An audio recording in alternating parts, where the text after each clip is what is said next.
देवराज news, जनतेचा आवाज जनतेसाठी।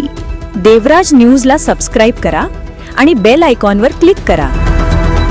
आज आयुष्यातला एक दिवस असा आला ज्याची भीती कधी मनाच्या कोपऱ्यात होती, पण तो खरोखर येईल असं वाटत नव्हतं। आज आयुष्यातला शेवटचा आजोबा म्हणण्याचा दिवस होता।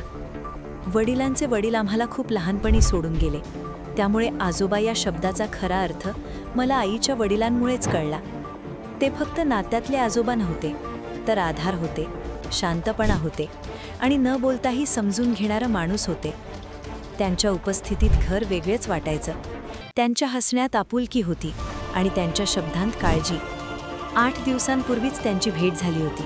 अगदी सहज, नेहमीसारखं हसत ते म्हणाले, "तू खूप कंटाळा केलास, भेटायला येत नाहीस." त्या वाक्यात राग नव्हता, तक्रार नव्हती, फक्त ओढ होती। आज तेच वाक्य मनात घोळत आहे आणि कळतंय की तेच आजोबांचं माझ्याशी शेवटचं बोलणं ठरलं। आज शेवटचा आजोबा म्हणायचा प्रयत्न केला, पण डोळ्यांतलं पाणी आणि हृदयात दाटून आलेलं दुःख ओठांपर्यंत पोहोचूच दिलं नाही। शब्द अडखळले, आवाज साथ देईना। कदाचित काही नाती शब्दांत मावण्यासाठी खूप मोठी असतात।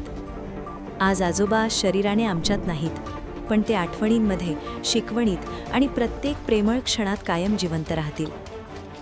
आज आजोबा म्हणणं राहून गेलं असेल, पण मनातला आजोबा कधीच जाणार नाही। संपादक, देवराज न्यूज, श्री चंद्रकांत देवरे।